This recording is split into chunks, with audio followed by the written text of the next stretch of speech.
1970s were a wild decade for cars. Muscle machines were roaring, fuel crises were reshaping the market, and automakers were experimenting like never before. Some cars became legends, while others slipped into the shadows, unfairly forgotten despite being brilliant in their own right. From compact oddballs like the AMC Gremlin to Japanese icons like the Datsun 240Z, and from pioneering turbocharged machines to Italian-American supercars, this list uncovers the hidden gems that defined the era. These cars weren't just transportation. They were bold ideas, risky experiments, and sometimes game-changers that shaped the future of the industry. Today, we're counting down the 10 forgotten cars from the 1970s that were actually brilliant.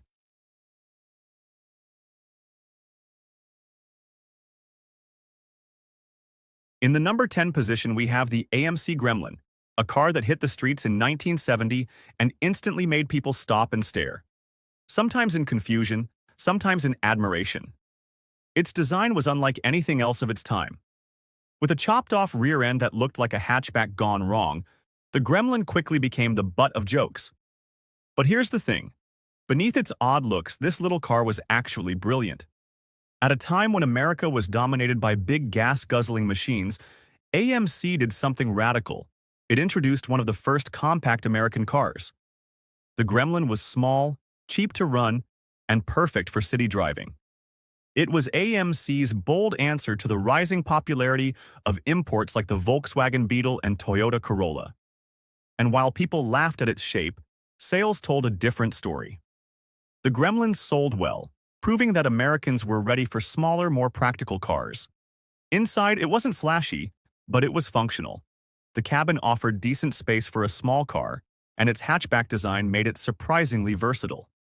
If you were hunting for a model year that stood out, Consumer Reports often pointed to the 1974 Gremlin as one of the better buys.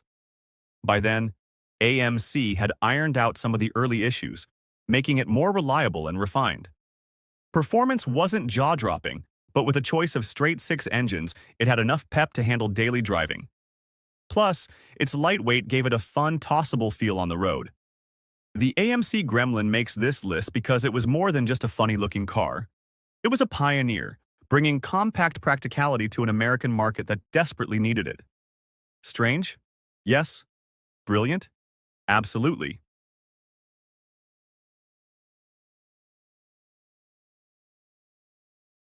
In the number 9 position, we have the Plymouth Road Runner, a car that perfectly embodied muscle car culture in the early 1970s while staying surprisingly affordable. Plymouth's idea was simple but genius. Take a stripped-down midsize car, drop in a big V8, and sell it at a price the average young driver could actually afford. The result was the Road Runner, a machine that brought raw power to the streets without the frills or high costs of its competitors. What made it truly brilliant was its focus. While other brands were busy adding luxury touches and inflating prices, Plymouth kept things simple. The Road Runner came with heavy-duty suspension, a beefy engine, and not much else, exactly what buyers who wanted speed cared about. Even the name was fun and unique, taken from the famous Warner Brothers cartoon character. Plymouth paid $50,000 just for the rights, and every car even came with a beep-beep horn to match. Under the hood, buyers could start with a 383 cubic inch V8. But the real magic was in the options. You could upgrade to a monstrous 426 Hemi or the legendary 446 pack, turning this budget-friendly coupe into a street terror. If you're looking for the sweet spot year, the 1970 Road Runner is often recommended as it offered the perfect balance of styling, performance, and availability of the bigger engines. On the outside, the Road Runner wasn't flashy, and that was the point. Its boxy, aggressive lines gave it muscle without unnecessary curves, and its affordability made it one of the best-selling muscle cars of its era. The Plymouth Road Runner earns its place here because it reminded everyone what a muscle car should be: fast, loud, affordable, and fun. Forgotten today by many, it was pure brilliance in its simplicity.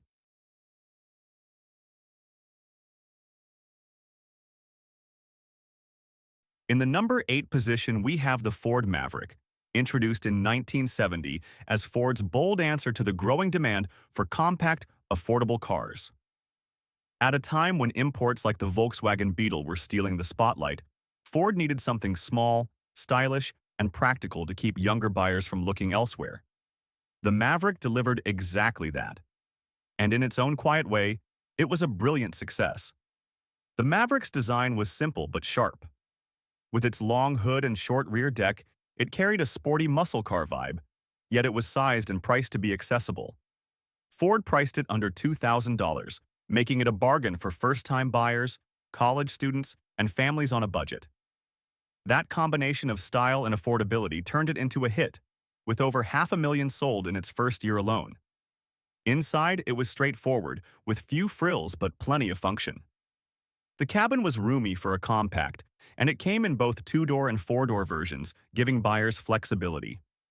If you're curious about the standout year, many enthusiasts recommend the 1974 Maverick, which offered a nice mix of reliability and variety, including the option for a 302 V8 engine that gave it real punch. Performance varied depending on the trim. Base models came with an economical inline-six, perfect for commuting and saving gas during the looming oil crisis. But for drivers craving excitement, the V8-powered Mavericks provided surprising speed in a small package. This dual personality, practical and sporty, made it appealing to a wide range of buyers. The Ford Maverick earns its place here because it wasn't just another compact. It was a stylish, affordable alternative that helped Ford bridge the gap between economy cars and muscle machines. It might be forgotten now, but in the 1970s, it was pure brilliance.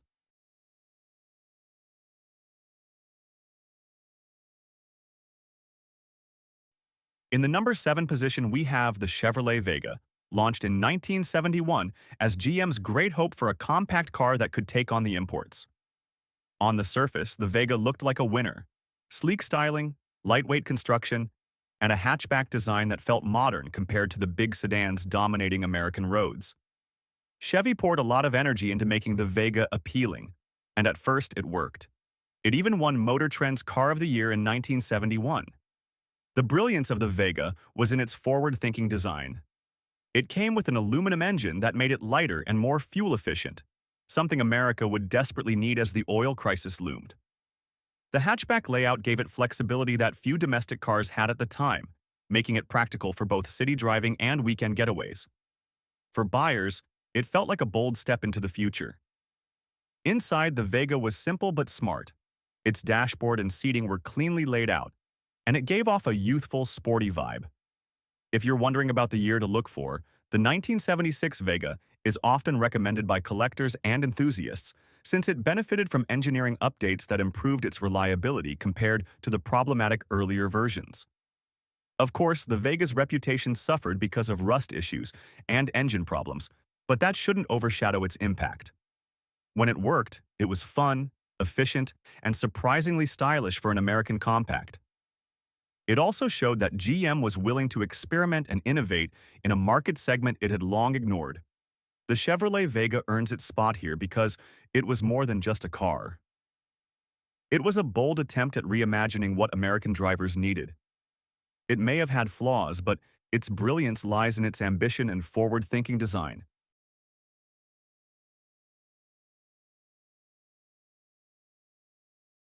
In the number 6 position, we have the Saab 99 Turbo, a car that didn't just stand out in the 1970s. It helped change the future of performance cars forever. Introduced in 1978, the 99 Turbo was one of the very first production cars to feature turbocharging, a technology that was still considered experimental outside of racing. Saab's decision to bring it to the everyday driver was nothing short of revolutionary. From the outside, the 99 Turbo looked understated, with clean Scandinavian lines and a hatchback practicality. But the small red turbo badge told a different story. Under the hood sat a 2.0-liter four-cylinder engine paired with a turbocharger, producing around 143 horsepower. That may not sound earth-shattering today, but in the late 70s, it was huge, especially from such a small displacement engine. The result was quick acceleration, thrilling mid-range power, and a driving experience unlike anything most buyers had felt before. Inside, Saab kept its focus on safety and functionality, as always.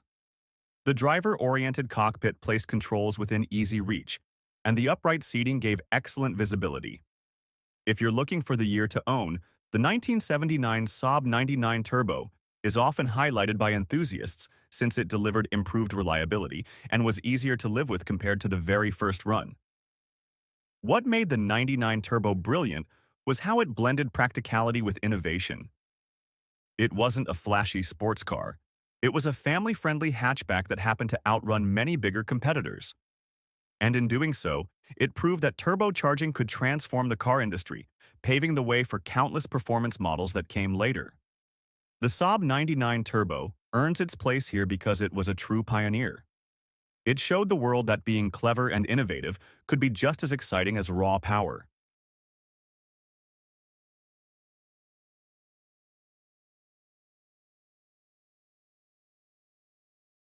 In the number 5 position, we have the Datsun 240Z, a car that redefined what an affordable sports car could be when it hit the US market in 1970. At a time when European sports cars like the Jaguar E-Type and Porsche 911 carried sky-high price tags, the 240Z delivered sleek styling, strong performance, and Japanese reliability at a fraction of the cost. It was the car that proved Japan could compete with the best in the world and win. The design was stunning. With its long hood, short rear deck, and flowing lines, the 240Z looked every bit as exotic as cars costing twice as much. Buyers loved that it gave them the style of a European coupe without the constant headaches of maintenance. Under the hood sat a 2.4-liter inline-six engine producing 151 horsepower, more than enough to make it a genuine driver's car in the early 70s. Paired with a 4-speed manual, it offered performance that shocked buyers used to compromises at this price point. Inside, the 240Z was driver-focused, with sporty bucket seats, a clean dashboard, and full instrumentation. It felt like a proper sports car, not a cut-rate imitation. If you're choosing a standout model year, the 1971 Datsun 240Z is often the favorite among enthusiasts.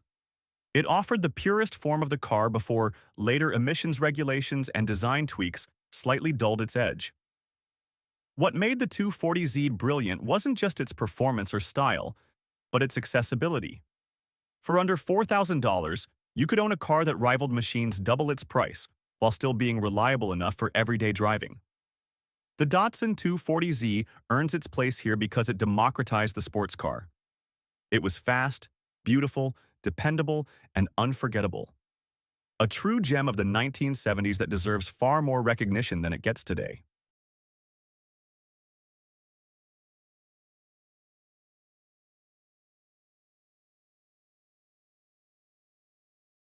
In the number 4 position, we have the Citroën SM, a car that looked like it was beamed straight out of the future when it debuted in 1970. Citroën was already famous for its innovation, but with the SM they went all in, blending radical French design with Italian performance thanks to a Maserati-sourced engine. The result was a grand tourer that was as strange as it was brilliant. From the outside, the SM was breathtakingly futuristic. Its wedge-like profile, covered headlamps, and sleek aerodynamic bodywork made it stand apart from anything else on the road. It wasn't just style for style's sake either. The design allowed it to glide through the air, improving both performance and efficiency. Under the hood sat a Maserati V6, giving the SM a refined growl and enough speed to compete with Europe's finest. But the real magic was in the ride. Citroën equipped the SM with its famous high-drop pneumatic suspension, which automatically adjusted to keep the car level no matter the load or road conditions. Drivers described it as floating on a magic carpet, a sensation that no other Grand Tourer could match. Inside, the SM was pure Citroën eccentricity. The futuristic dashboard, single-spoke steering wheel, and ultra-comfortable seats made it feel like a spaceship more than a car. If you're wondering about the year to look for, the 1972 Citroën SM is often praised by enthusiasts for having improved reliability and refinements over the earliest production runs. The brilliance of the SM lay in its audacity. It wasn't just transportation. It was an experience, a bold vision of what cars could be if engineers dreamed without limits. The Citroën SM may be forgotten by many today, but it remains one of the most daring and ingenious creations of the 1970s.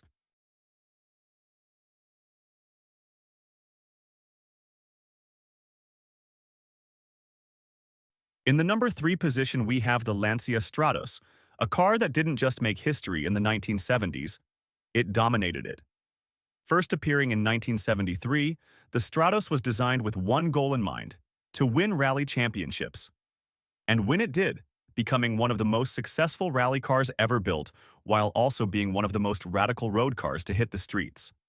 The design was unlike anything else. Compact, wedge-shaped, and aggressive, the Stratos looked like it came straight off a futuristic racetrack. Its short wheelbase, wide stance, and dramatic curves gave it a unique presence that screamed speed and performance. People had never seen a road car so unapologetically race-bred, and that's what made it so special. Powering the Stratos was a Ferrari-sourced 2.4-liter V6 engine, the same one used in the Ferrari Dino. With around 190 horsepower in road trim and much more in race versions, it delivered explosive acceleration. Combined with its lightweight body, the Stratos could handle tight rally stages with unmatched agility, making it a nightmare for competitors. Inside, the car was stripped down to essentials. The cabin was tight, visibility was limited, and comfort wasn't the priority, assured. But none of that mattered. This was a machine built to perform, and everything inside served that purpose. If you're picking a standout year, the 1974 Lancia Stratos HF is the one most collectors seek, as it marked the car's official entry into rallying and set the stage for its legendary dominance. The Lancia Stratos earns its place here because it proved that brilliance doesn't have to come wrapped in practicality. It was raw, daring, and purpose-built, a forgotten 1970s gem that changed the way the world saw rally cars and road cars alike.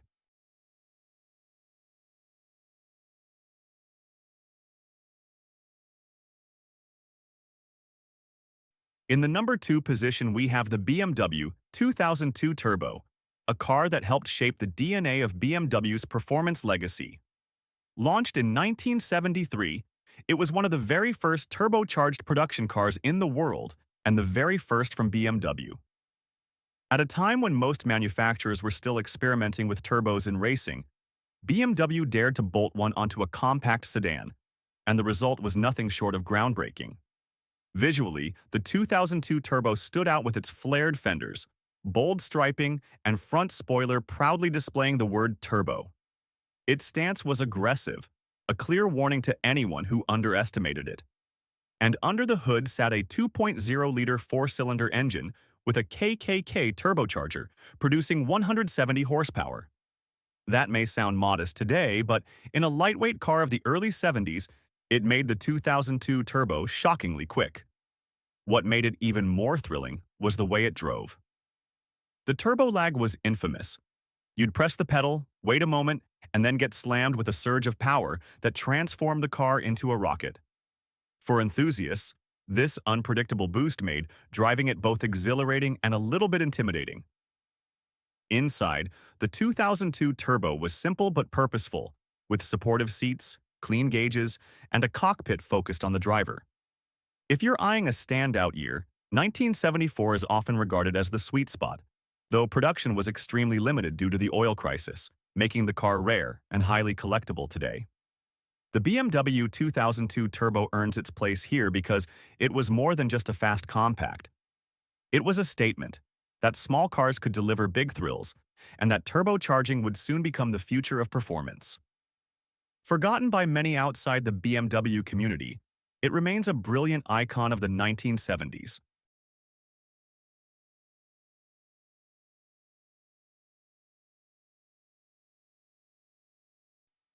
In the number 1 position, we have the Tomaso Pantera, a car that blended Italian styling with raw American muscle in a way few others ever did. Debuting in 1971, the Pantera was a bold creation from Argentine-born Alejandro de Tomaso, who wanted to build a supercar that could rival Ferrari and Lamborghini, but at a price Americans could actually consider. With its exotic design and Ford-sourced V8 power, it became one of the most fascinating cars of the 1970s. From the outside, the Pantera was pure Italian drama. Designed by Ghia, its wedge-shaped profile, sharp lines, and aggressive stance made it look every bit the part of a European exotic. Park it next to a Ferrari of the era, and most people would struggle to tell which one carried the more prestigious badge. But under the rear deck was the Pantera's secret weapon, 5.8-liter Ford Cleveland Y8, pumping out around 330 horsepower. This gave the car blistering acceleration and a deep, muscular soundtrack that was more Detroit than Modena. Mated to a ZF 5-speed gearbox, the Pantera could sprint to 60 miles per hour in under 6 seconds, performance that matched the Italian greats of its time. Inside, the Pantera was less refined. The cabin felt cramped, ergonomics were quirky, and early models suffered from spotty build quality. However, Ford's backing meant parts and servicing were easier than with most European supercars. If you're looking for the standout year, enthusiasts often recommend the 1972 Pantera, as it offered the strongest engine tuning before stricter U.S. emissions rules began to cut power. The De Tomaso Pantera earns its crown here because it was brilliant in its ambition. It combined exotic looks, American reliability, and thrilling performance into one unforgettable package. Forgotten by many, it remains a hidden jewel of the 1970s car scene.